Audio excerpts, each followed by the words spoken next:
అందరికీ అందుబాటు బడ్జెట్లో premium plots vision infra developers. వివరాలకు కాల్ చేయండి. Welcome to iDream. ఈ రోజు మనతో పాటు ఆరోగ్యరత్న యోగా సుబ్రహ్మణ్యం గారు మనతో పాటు ఉన్నారు. మాట్లాడదాం. నమస్తే సార్. నమస్తే. ఈ రోజుల్లో చాలా మందికి ఇన్సోమ్నియా, నిద్రలేమి అనేది చాలా మంది ఫేస్ చేస్తున్నారు. అంటే సాఫ్ట్వేర్ ఎంప్లాయీస్ కావచ్చు, యంగ్ స్టూడెంట్స్ కావచ్చు. ఈ నిద్రలేమి సమస్య అనేది అసలు ఎందుకు వస్తుంది సార్? రీజన్స్ ఏంటి? అమ్మ, నిద్రలేమికి మొట్టమొదటి కారణం వాళ్ళ యొక్క ఆహారం, వాళ్ళ యొక్క విహారం. ఈ రెండింటిని మనం నిద్రలేమికి కారణాలుగా చెప్పుకోవచ్చు. ఆహారం లేక వచ్చేటప్పటికి ఈజీ డైజెస్టివ్ ఫుడ్ తీసుకుంటే మనకు నిద్ర చక్కగా వస్తుంది. దానికి ఆయుర్వేదంలో దినచర్య అని చెప్పడం జరిగింది. అంటే మనం నిద్ర లేచినప్పటి నుంచి పడుకునే వరకు ఎటువంటి ప్రక్రియలు, ఎటువంటి మన లైఫ్ స్టైల్ని ఉండాలన్నది క్లియర్గా చెప్పడం జరిగింది. వాటిల్లో మనం కొన్నిటిని గురించి డిస్కస్ చేసుకుంటాం. అంటే లైఫ్ స్టైల్ సరిగ్గా లేకనే ఈ నిద్రలేమి సమస్య అనేది మెయిన్ రీజన్ అంటారు. కరెక్ట్. మెయిన్ ఆహారం ఒక 10% అయితే 90% లైఫ్ స్టైల్ యొక్క ప్రభావం ఉంటుంది దీనిపైన. ఈ లైఫ్ స్టైల్లో కూడా ఏంటంటే ఫస్ట్ సెడెంటరీ లైఫ్ స్టైల్ ఉంది. ఫస్ట్ సెడెంటరీ లైఫ్ స్టైల్కి ఇంకొకటి ఏమి తోడైందంటే స్ట్రెస్. ఈ రెండు కలిపి మనిషి యొక్క నిద్రని హరిస్తున్నాయి.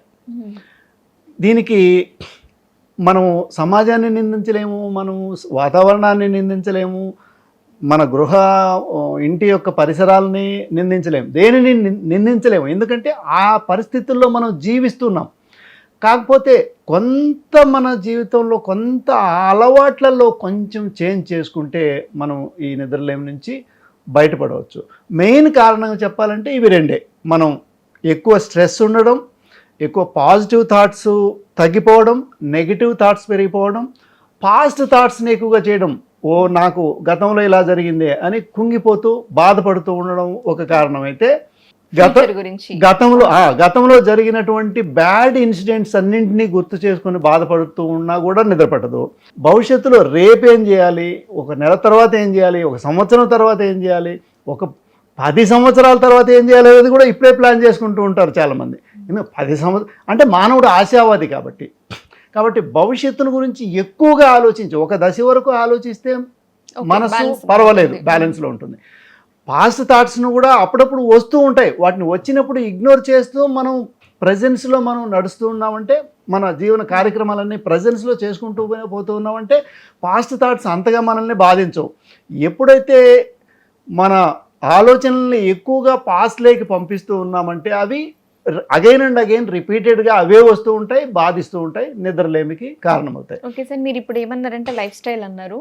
సో లైఫ్ స్టైల్ మంచిగా పాటిస్తూ, అలాగే ఫిజికల్ వర్కౌట్ చేస్తూ అండ్ లైఫ్ స్టైల్ మంచిగా ఉంటూ, అప్పుడు మీరు అన్నట్టు ఈ స్ట్రెస్, పాస్ట్, ఫ్యూచర్ గురించి ఇలా ఆలోచిస్తూ నిద్ర పట్టకపోతే వాళ్ళు ఎలా ఓవర్కమ్ అవ్వాలి? అంటే ప్రత్యేకంగా దీనికోసం ఇటు ఫిజికల్ యాక్టివిటీ చేస్తారు, అటు లైఫ్ స్టైల్ కూడా మంచిగానే ఉంటుంది. బట్ కేవలం ఈ బాధ అంటే పాస్ట్లో జరిగిన ఇన్సిడెంట్స్ వల్ల కావచ్చు, లేదా ఫ్యూచర్లో ఏం జరగబోతోంది అనే టెన్షన్, యాంగ్జైటీ వల్ల కావచ్చు, స్ట్రెస్ అనేది వాళ్ళ మైండ్లో ఉండిపోతుంది. దీని నుంచి ఎట్లా ఓవర్కమ్ అవ్వాలి?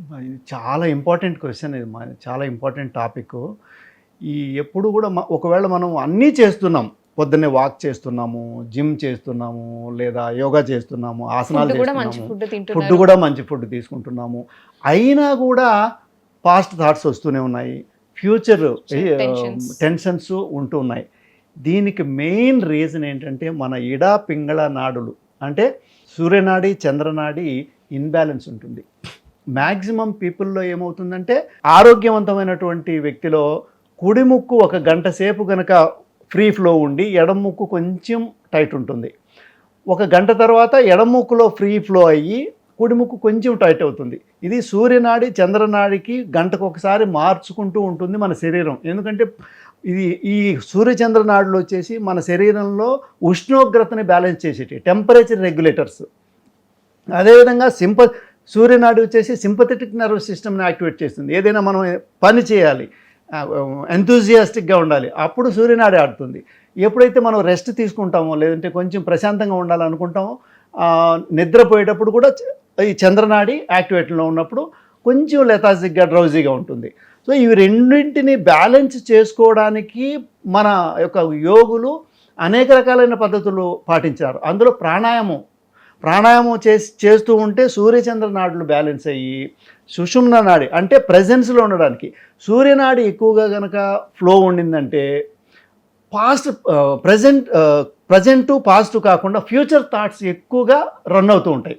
ఫ్యూచర్ ప్లానింగ్స్ అన్నీ కూడా రన్ అవుతూ ఉంటాయి సూర్యనాడి ఫ్లో ఉన్నప్పుడు. అదే చంద్రనాడి ఫ్లో ఉన్నప్పుడు పాస్ట్ థాట్స్ ఎక్కువగా వస్తూ ఉంటాయి.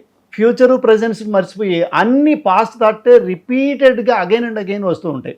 సో ఇప్పుడు మనము సూర్యచంద్ర నాడుల్ని బ్యాలెన్స్ చేసుకున్నామంటే ప్రతి గంటకి లేదా గంటకు లోపలనే వేరే ముక్కులోకి మార్చుకుంటూ ఉన్నామంటే ఇది యోగులు చేసేటటువంటి పద్ధతి. అలా మార్చుకుంటూ ఉన్నామంటే సుషుమ్న నాడిలో ప్రాణశక్తి ప్రవాహం జరుగుతూ ఉంటుంది, మనసు ప్రశాంతంగా ఉంటుంది, ప్రజెన్స్లో ఉంటారు ఎప్పుడు. ఇప్పుడు బుద్ధుడు చెప్పినటువంటి విపశ్యన ఏంటి అంటే ఈ క్షణంలో ఉండమన్నట్టు.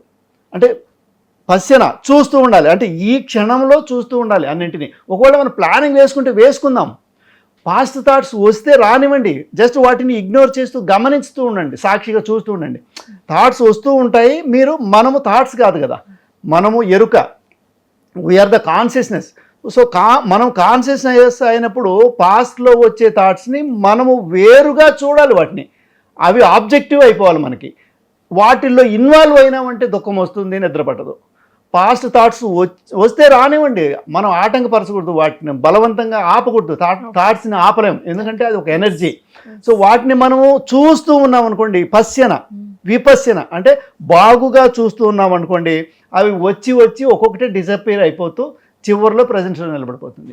అదేవిధంగా ప్రజెంట్ కాకుండా అదేవిధంగా ఫ్యూచర్ థాట్స్ కూడా అంతే. ఒకవేళ మనం ఒక ప్లానింగ్ అయిపోయింది, రేపు చేయవలసినటువంటి పనులన్నీ ఈరోజు ప్లానింగ్ చేసుకోవాలి రాత్రి పడుకున్నప్పుడు, ఆ ప్లానింగ్ అయిపోయింది. సో ఆడికి దాన్ని క్లోజ్ చేసి ఆ ప్లాన్ని పక్కన పెట్టేసి ప్రజెన్స్లోకి వచ్చేసేయాలి. ఒకవేళ మళ్ళీ రిపీటెడ్గా వస్తూ ఉన్నాయనుకోండి, మళ్ళీ ఇదే విధంగా విపశ్యన వాటిని ఆ వచ్చే థాట్స్ని చూస్తూ ఉండాలి. సో ఇనిషియల్ స్టేజ్లో ఇది అంటే ఎన్ని డేస్ పడుతుంది, లేకపోతే ఎంత సమయం? ఇది మనము ఏదైనా సాధన అనేది చేస్తూ ఉండాలి. ప్రాక్టీస్ అనేది ఒక్క రోజులో సాధించలేము. బ్రహ్మాండమైన కార్యాలని ఒక్క రోజులో ఎవరికి వాళ్ళు ఓన్గానే చేసుకోవాలి.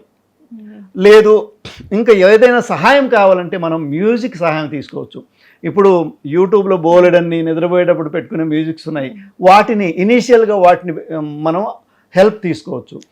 మేజర్గా బయట నుంచి ఎన్ని సహాయాలు మనం తీసుకున్నా కూడా చివరాఖరికి చేయాల్సింది మనమే కనుక మనము ప్రజెన్స్లో ఉండడానికి మనకు ఉపయోగపడేటటువంటి అద్భుతమైన టెక్నిక్ ఏంటంటే విపశ్యన.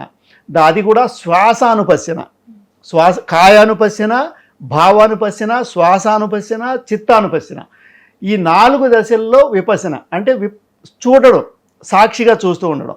ఇప్పుడు శరీరాన్ని పడుకున్నప్పుడు నిద్రపోవాలనుకున్నప్పుడు పడుకోవాలి. ఒక టెక్నిక్ చెప్తాను. పడుకొనేసి ప్రశాంతంగా వెల్లెకల పడుకునేసి కొంచెం తలని రైట్ సైడ్కి తిప్పినామనుకోండి, చంద్రనాడి ఫ్లో వస్తుంది. చంద్రనాడి ఏం చేస్తుంది, దాని యొక్క లక్షణం నిద్రలేకి, డ్రౌజినెస్లోకి తీసుకువెళ్ళడం. ఆ తర్వాత రెండవది చూస్తూ ఉండాలి శరీరాన్ని, కళ్ళు మూసుకొని మనోనేత్రంతో శరీరంలో జరిగేటటువంటి మార్పుల్ని, ఎక్కడైనా ఇచ్చింగ్ ఉందా, ఎక్కడైనా నొప్పి అనిపిస్తూ ఉందా, ఎక్కడైనా ఏదన్నా అవి అన్నీ కూడా గమనిస్తూ ఉండాలన్నమాట, చూస్తూ ఉండాలి సాక్షిగా, అంటే విట్నెస్ చేస్తూ ఉండాలి. కొంత సమయం తర్వాత పొట్టను గమనించాలి. శ్వాస తీసుకునేటప్పుడు పొట్ట పైకి వస్తుంది, శ్వాస వదిలేటప్పుడు పొట్ట లోపలికి పోతుంది. శ్వాసను గమనిస్తూ ఉండాలి, పోతూ ఉంది వస్తూ ఉంది. ఇది శ్వాసానుపశ్యన. ఆ తర్వాత ఏవైనా ఫీలింగ్స్, ఎమోషన్స్ ఏమన్నా వచ్చి ఈ మధ్యలో ఇవి వచ్చినా కూడా వాటిని కూడా చూస్తూ ఉండాలి. ఆ తర్వాత ఇంకా ఆలోచనలు, పాస్ట్ థాట్స్ కానీ ఫ్యూచర్ థాట్స్ కానీ మళ్ళీ రిపీటెడ్గా వస్తూ ఉంటే ప్రజెన్స్లో ఉంటూ చూస్తూ ఉండాలి. ప్రజెన్స్లో ఉండడం ఎలాగంటే ఒక చిన్న టెక్నిక్ ఏంటంటే నిత్యము జరిగేటటువంటిది శ్వాసకు పాస్ట్ శ్వాస అని ఫ్యూచర్ శ్వాస అని ఉండదు, ఆ క్షణంలో ఉంటుందంటే అంతే. సో ఇదొక్కటే ప్రజెంట్ అంటే నిరంతరాయంగా ప్రజెన్స్లో జరుగుతూ ఉండేది శ్వాస. కాబట్టి శ్వాసను కనుక గమనిస్తూ పడుకున్నాం అనుకోండి నిద్ర వస్తుంది. లేదు ఇంకా అప్పటికి రాలేదు, శ్వాసను కౌంట్ చేస్తూ, అంటే in breath 1, out breath 2, in breath 3, out breath 4, అట్లా ఇన్ బ్రెత్ అవుట్ బ్రెత్ని కనుక మనము కంటిన్యూస్గా కౌంట్ డౌన్ చేస్తే మంచిది. 100 నుంచి 99, 97, 98, 97 అట్లా కౌంట్ డౌన్ చేసుకుంటూ వస్తే ఫోకస్ అనేది, ధారణ అనేది అట్లే ఉంటుంది. కాబట్టి ఆ ప్రజెన్స్లోనే ఉంటుంది. ఈ పాస్ట్ ఫ్యూచర్ కనుక థాట్స్ పోయినాయంటే, మైండ్ ప్రజెన్స్లో కనుక ఉండిందంటే హాయిగా నిద్ర వచ్చేస్తుంది. ఓకే, ఇన్సోమ్నియా నుంచి బయటపడాలంటే మంచి టెక్నిక్స్ చెప్పారు. మా వ్యూవర్స్ అందరికీ చాలా హెల్ప్ఫుల్ అవ్వడానికి. So thank you so much sir. Thank you.